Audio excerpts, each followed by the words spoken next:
Patente o frío que facían as bancadas de Río Seco. A intensidade estivo no campo con dous equipos que levaban varias xornadas en gañar e que axudaron a quentar o ambiente cun partido animado.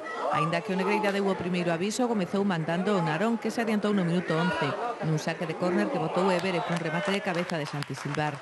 Na repetición apreciase que tras o toque do central local, o visitante Munín tamén toca o balón e despista o seu porteiro.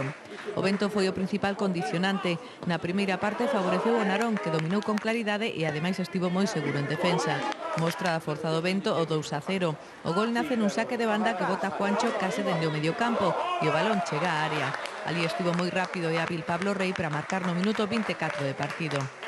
O Ferrolán é o máximo realizador do equipo naronés, leva 5 goles esta temporada e puido aumentar aínda a renda local pouco antes do descanso, pero Albor acertou a despexar o seu disparo.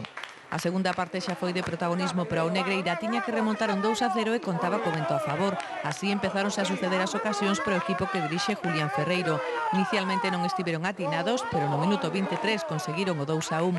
Orlando encara a área rival e consegue que o balón chegue aos pés de Álex Pérez, que marca cun disparo cruzado. Gol que festexaron os afeccionados do Negreira desprazados a Narón. Vían posible a remontada, pero o ímpeto visitante foi freado pouco despois cunha expulsión. Roberto Feáns recibiu os dous únicos cartóns do seu equipo neste partido. En inferioridade numérica, o Negreira foi cedendo o terreo e deixando espazos que o Narón tentou aproveitar, pero o marcador quedou con 2-1 ata o final. O equipo necesitaba, a verdade é que queríamos resarcirnos a semana pasada en Santiago e, non pudo ser porque non se disputou o partido, pero esperamos a hoxe, creo que fixemos un buen traballo.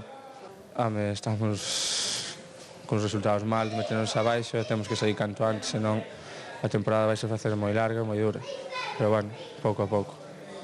Río Seco despediu con aplausos a Mella do Narón, titular despois dun ano de baixa por unha lesión de xeonllo.